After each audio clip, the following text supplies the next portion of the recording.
Hi viewers, this is Hamad Hasan और viewers हम screenplay writing के क्लासेस को देख रहे हैं और थीम पर है।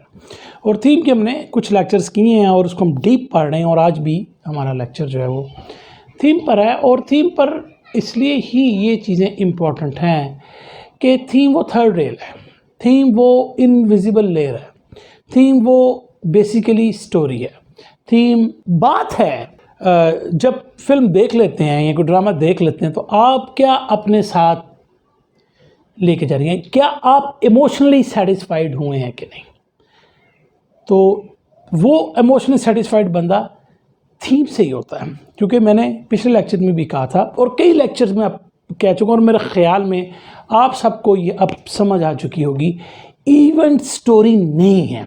इसका मतलब ये हुआ कि जब हमने लास्ट लेक्चर में मिस कॉन्जेनैलिटी की एग्जांपल ली थी और उसमें हमने देखा था कि क्या ये इम्पोर्टेंट है कि एक लड़की जो है वो FBI एजेंट है और उसने जाके बॉम्ब को डिफ्यूज़ करना है ताकि वो जो ब्यूटी कॉन्टेस्ट में हमारी पार्टिसिपेंट्स उनको बचा लिया जाए।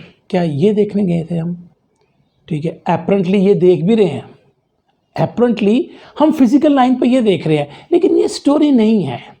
यानी कहने का मतलब है कि ये आपको अब जब बहुत सारी सपोज जेम्स बॉन्ड की फिल्म देखते हैं, एक्शन की फिल्म देखते हैं, आपको 99% पता होता है कि फिल्म में क्या होना है, आपको पता होता है। लेकिन फिर हम क्यों देखने जाते हैं?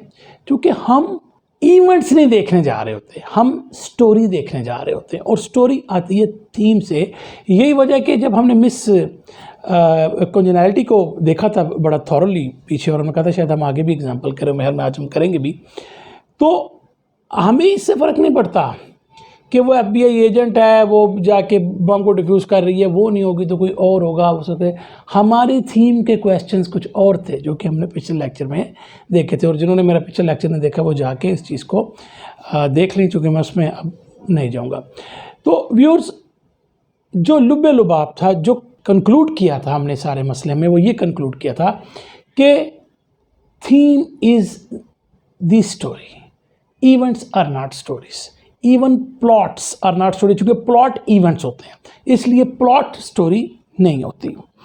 ओके, और ये हमने पिछले लेक्चर में भी कहा था कि 3 किस्म की स्टोरीज आमतौर पे होती हैं, जबकि मैं तो इसको भी डिफाइन नहीं करना चाहता, लेकिन पढ़ाने की हद तक ये इम्पॉर्टेंट है, किसी को बताने की हद तक ये इम्पॉर्टेंट है कि करैक्टर ड्रिवन स्टोरीज होती हैं, प्लॉट ड्रिवन स्टोरीज होती हैं और ऑब्जेक्टिव ड्रिवन स्टोरीज होती हैं। ठीक है, करैक्टर ड्रिवन स्टोरीज में तो आप थीम को निकाल ही नहीं सकते, अदरवाइज आपका हो जाएगा काम तमाम। और इवन जो आपकी प्लॉट ड्रिवन स्टोरीज़ हैं, अभी हम एग्जांपल लेते हैं 2 फिल्मों की, जुरासिक पार्क और ट्रांसफॉर्मर्स की, ठीक है ना। ये इवेंट ड्रिवन स्टोरीज़ हैं, ये इवेंट ड्रिवन स्टोरीज़ हैं, प्लॉट ड्रिवन स्टोरीज़ हैं, लेकिन उनमें भी उन्होंने क्या कोशिश की है कि वो किसी न किसी तरीके से कोई थीम के क्वेश्चन फिट कर लें, अगर वो किस तरह फिट हो सकती हो। तो अगर ऐसी स्टोरीज़ जब बनती हैं तो फिर वो बड़ी अच्छी बन जाती हैं। तो इस लिहाज से मैं आपको ये बता रहा था कि हम यहाँ तक पहुँचे हैं, हमने ये खेल अब देखा है। और मैंने आपको कहा था कि थीम को समझने में हमें समटाइम जिन लोगों को प्रॉब्लम आ रही है, और मैंने कहा था कि इसको हम इस तरह देखेंगे कि थीम बेसिकली एक क्वेश्चन है, एक क्वेश्चन आपने ऑडियंस को पेश किया है। क्या, जब हम व्हाट इफ़ लिखते हैं तो वो चीज़ तकरीबन यही है, लेकिन यहाँ पे कंक्रीट है, हम एक क्वेश्चन दे रहे हैं। जैसे हम ये कहते हैं कि क्या ह्यूमैनिटी विन कर सकती है साइंटिफिक टेक्नोलॉजी को, एक मिसाल दे रहा हूँ मैं आपको।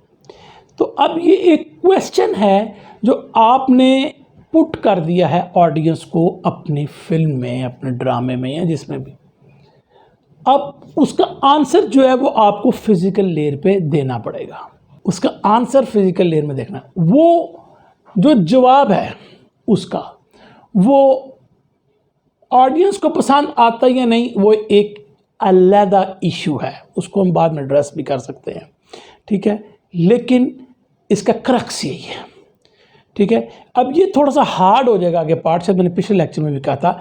अभी तो आपको लग रहा है just it is a simple question, अभी हमने इसको आंसर्स भी लेने हैं, ठीक है ना, उस पर भी बात करेंगे। तो लिहाजा ये भी थीम के लेक्चर्स चलेंगे।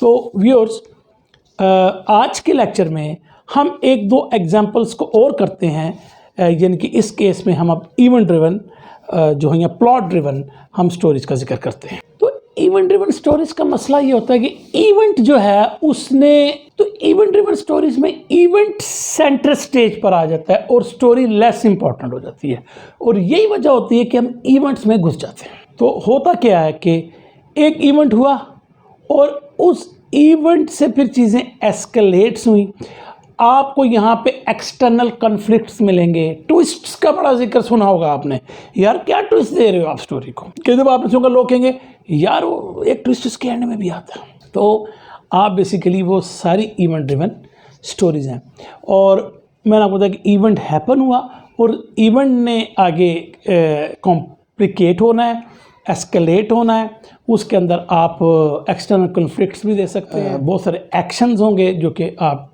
ये ड्राइव कर रहे होंगे आपकी प्लॉट को। इवेंट ड्रिवन स्टोरी से मुराद है कि इसमें कोई सिंपैथेटिक करैक्टर आपके पास नहीं, ऐसा नहीं होता। सिंपैथेटिक करैक्टर भी होंगे, अनसिंपैथेटिक करैक्टर भी होंगे इसमें, लेकिन खेल वही है कि ये वही बातें जो मैं आपको, सर्वाइवल का खेल है।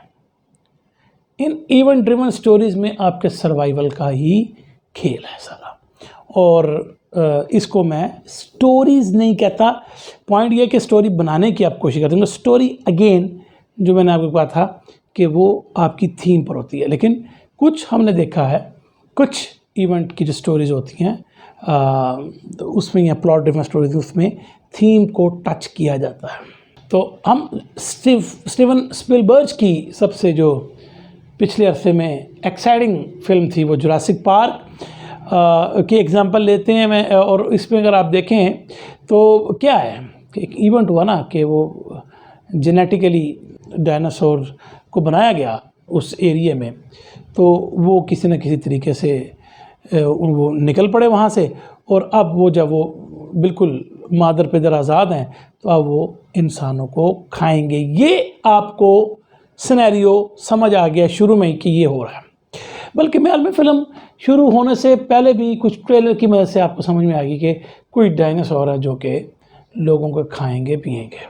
ठीक है, समझ आ रही।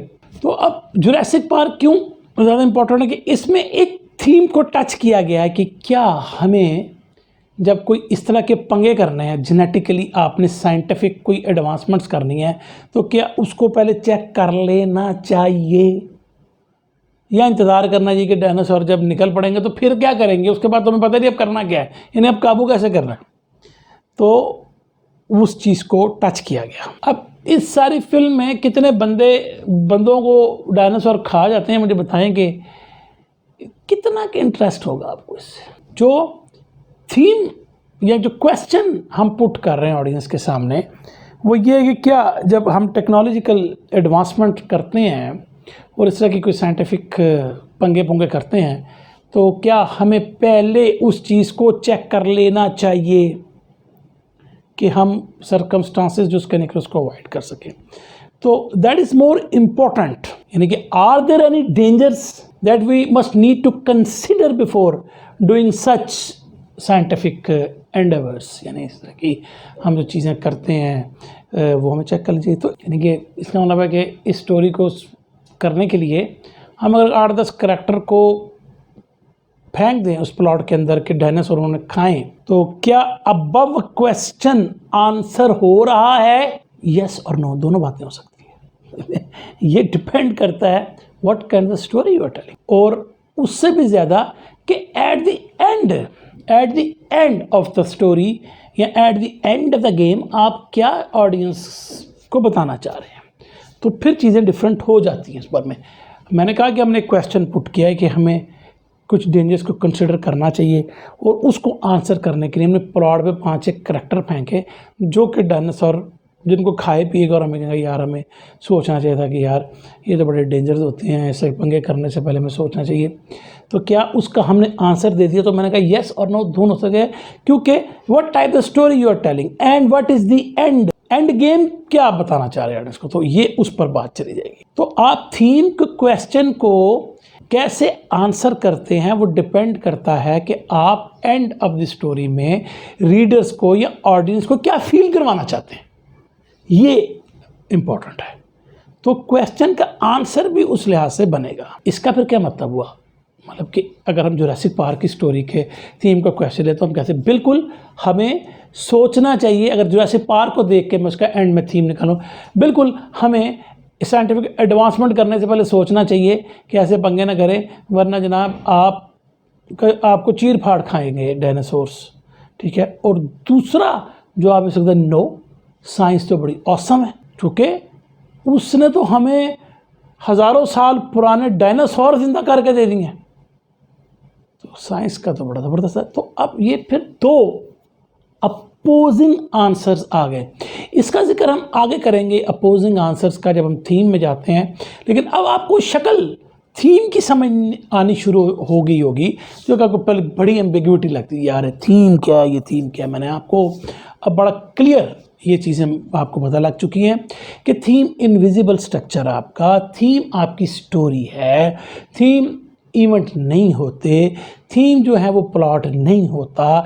ये सारी चीज़ें मैं आपको बता चुका हूँ। और इसको कंक्रीट करने के लिए मैंने कहा कि थीम एक क्वेश्चन है जो कि आप पुट करते हैं अपने ऑडियंस को, और उसका आंसर आपको उसके फिजिकल लेयर पे या प्लॉट पे हम मिलता है। और उसके दो आंसर्स हो सकते हैं जो कि अपोजिंग हों, डिपेंड करता है कि आप क्या फील करवाना चाहते हैं एंड ऑफ द स्टोरी में ऑडियंस को।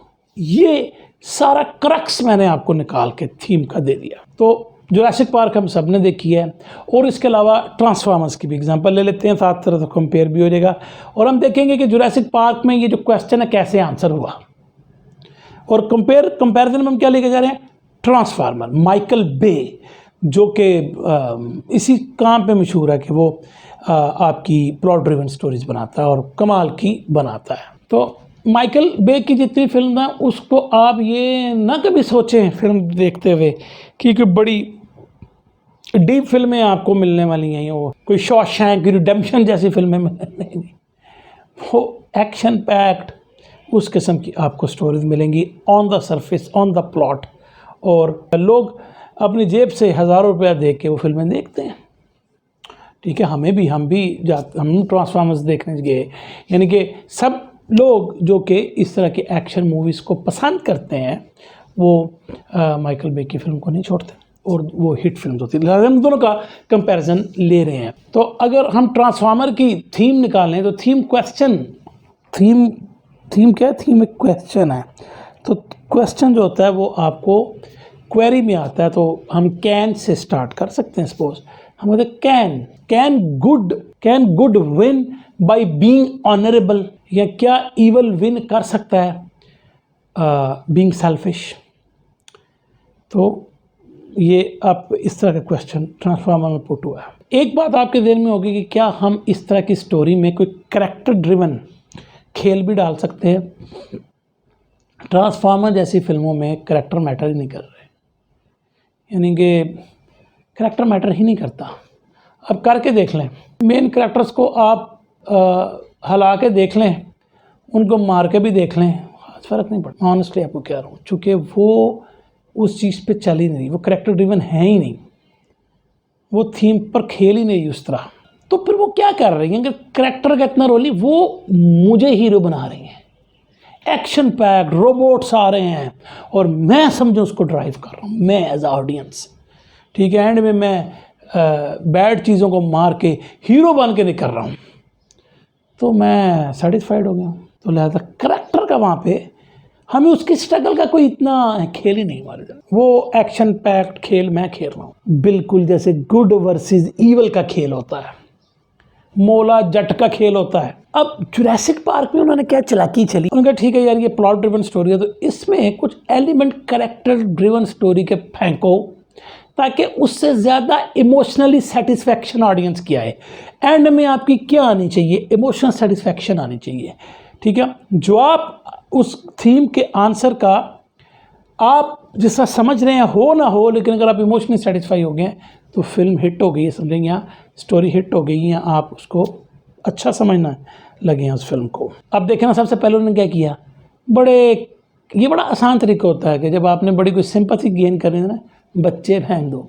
अब ये लेटेस्ट हुए तुम अजनबी फिल्म आई है, जिसका भी मैंने रिव्यू करना है, पाकिस्तानी फिल्म। तो उसमें ये वार स्टोरी है 1971 में जब बांग्लादेश बना, तो उसमें एक लव स्टोरी है, दो अलग प्लॉट चल रहे हैं। उसमें गलत है कि आज उसको, वो मेरा टॉपिक नहीं है आज, लेकिन एंड में क्या है कि वही बच्चे डाले जो कि कैप्चर्ड किए हुए हैं बंगालियों ने, और जो हैं वो पाकिस्तानी आर्मी वाले उसको छुड़वा रहे हैं। तो क्या कर रहे हैं आप उसके अंदर, इसको हम कहते हैं क्लीशे मोमेंट्स फेंक रहे हैं। तो जुरासिक पार्क में भी दो बच्चों को डालते हैं, यानी कि कौन चाहेगा भाई वो बच्चा जो है वो उसको डायनासोर खाए, कौन चाहेगा।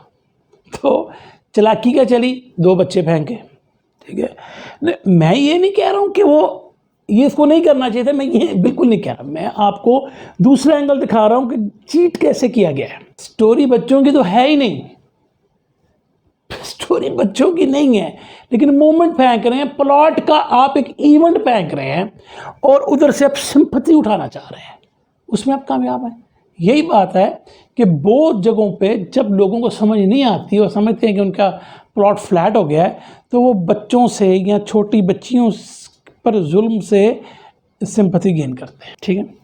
अगर आप इंडियन फिल्म मासूम देखें, जो कि मेरी फेवरेट मूवीज़ में से एक है, और नसीरुद्दीन शाह की, और वो उसमें वो जो बच्चा है जो बाद में हीरो भी, तो मैं नाम नहीं उसका आता, तो अगर आप वो देखें तो वो स्टोरी बेसिकली उस बच्चे के गिर्द घूम रही है, और इसलिए वो इमोशनली बड़ी सेटिस्फाइंग। और फिर उसके दो और जो बच्चे हैं, बल्कि वो बेटियां उसकी, तो ये उसका जो है वो स्टेप मतलब उन लड़कियों का स्टेप ब्रदर है, तो उनके गिर्द ये, उसलिए इमोशनली वो ज़्यादा स्ट्रॉन्ग फिल्म। लेकिन वो इसलिए बेहतर है कि वो तो स्टोरी ही उस पर है, लिहाजा जुरासिक पार्क बच्चों पे नहीं है स्टोरी। तो आप देखेंगे कितना इम्पैक्ट बच्चों को डाल के बनता है। लिहाजा बच्चे बड़े प्यारे हैं, सारा कुछ है, तो ऑडियंस क्या चाहिए कि वो सर्वाइव करें। अब उनके जहन में आ गए ओ जिसको मर्जी ये डायनासोर खा लेंगे, ये बच्चे बच जाए। अब वो उनके जहन में वो डाल दिया राइटर ने कि एक एलिमेंट फेंक दिया कि इसको यूं, ये एक एलिमेंट चले साथ। हालांकि हम जानते हैं कि उसमें दो तीन करैक्टर हैं जिनको हम चाहेंगे वो सर्वाइव करेंगे। वो जो डॉक्टर का करैक्टर है या वो जो लड़की का करैक्टर है, वो हम चाहते हैं कि वो सर्वाइव करें। ये तो मतलब डेफिनेटली हमने ये इतना कि रिलेशनशिप बना दिया है कि अब ऑडियंस इनके सर्वाइवल तो चाहेगी। उसके अलावा एक और ट्रिक, वो जो करैक्टर था, पता नहीं इसका क्या नाम, जो फार्म खरीदना चाहता था, तो इंट्रोड्यूस ही होते हमें पता लग गया था कि उसने फार्म खरीदना है। तो लेकिन आपको ये लगता है कि वो नहीं कर पाएगा, तो आप क्या रूट कर रहे हैं ना, वो एक अंडरडॉग किस्म का करैक्टर है।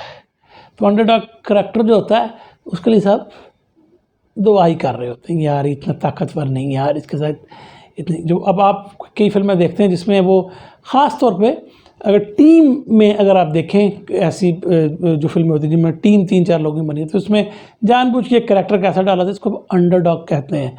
यार ये बचा रहे बच्चा, ये इसको ना को ख़ास लगे, हालांकि वो उसका वो ख़ास रोल नहीं होता फिल्म के अंदर। तो ऐसे जितने करैक्टर्स होते हैं उसके लिए ऑडियंस रूट कर गई होती है कि यार इनके साथ कोई बुरा ना हो, तो हम ये एक्सपेक्ट कर रहे थे, हमें वो सेटिस्फेक्शन मिल रही होती है।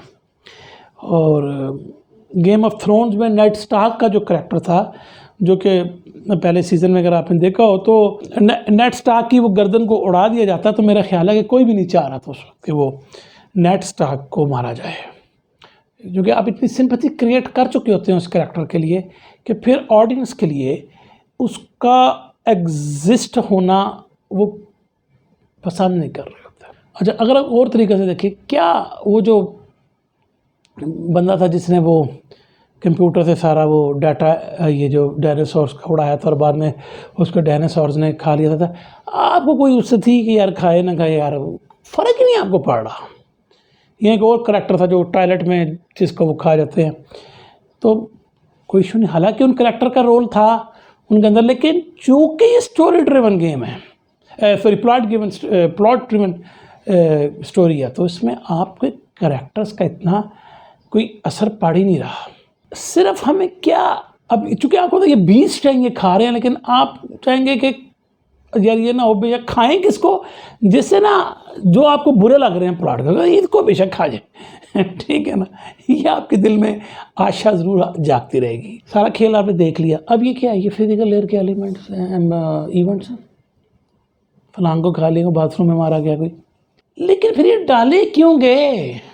डाले इसीलिए गए, मैं आपको बता रहा हूँ कि हर करेक्टर ने अपना एक इमोशनल वो पॉइंट उठाया हुआ है, और वो बिट बाय बिट आपको प्लॉट ड्रिवन स्टोरी में ये चीज़ें हेल्प करती जा रही हैं कि इमोशनल सेटिस्फेक्शन ऑडियंस की बनती चली जाए। तो ये ऑडियंस का होता है डिलेमा, कह लें इसको, ट्रुथ कह लें, कि ये छोटे छोटे इवेंट्स भी हैं, छोटे छोटे जो आपने चालाकियाँ चली हैं, जुरासिक पार्क की मैं एग्जांपल दे रहा हूँ, तो आप इमोशनल आपको छोटी छोटी सेटिस्फेक्शन मिलती रही, और फिर जब एंड हुई जुरासिक पार्क फिल्म तो वो इमोशनली सेटिस्फाइड गए और हिट हो गई जुरासिक पार्क। अब अगर हम ट्रांसफार्मर्स को देखें, ट्रांसफार्मर भी बड़ी हिट रही मूवीज़, और दोनों चूँकि प्लॉट ड्रिवन स्टोरीज हैं, लेकिन दोनों ने के एंड गेम का मकसद कुछ और था। अब एक फिल्म ने, जुरासिक पार्क ने, जो अपना मेजर थीम के क्वेश्चन ज़्यादा डीप फेंका है, ज़्यादा डीपर क्वेश्चन है, जबकि ट्रांसफार्मर का उतना डीप नहीं, लिहाजा उसका रेवेन्यू आपने ज़्यादा उठा लिया। इससे फ़र्क नहीं पड़ता उसमें रोबोट्स हैं या उसके अंदर डायनासोर्स हैं, ये कोई इशू नहीं है, मैं आपको बार बार बता रहा हूँ। तो इसलिए ये वो बातें हैं जो आप को कोई भी नहीं बताएगा, और आपने शायद जुरासिक पार्क कभी इस अंदाज से नहीं देखा जिस अंदाज से मैं आपको कैसे चीट करके ये चीज़ें डाली जाती हैं। फिर एक और जो बड़ी मशहूर फिल्म और हिट फिल्म रही, और वो है star war a new hope. तो हम वो एक टीन लड़के से मिलते हैं जिसकी अपनी कुछ ख्वाहिशात हैं कि वो स्पेस में कुछ छोटे मोटे क्रीचर्स को मारे अपने दोस्तों के साथ मिलकर। फिर बैम, क्या हुआ, उसके पेरेंट्स किल हो गए। फिर हुआ बैम, अब क्या, गवर्नमेंट अब उसको किल करना चाहती, अगर वो इस्केप नहीं कर सकेगा तो वो मारा जाएगा।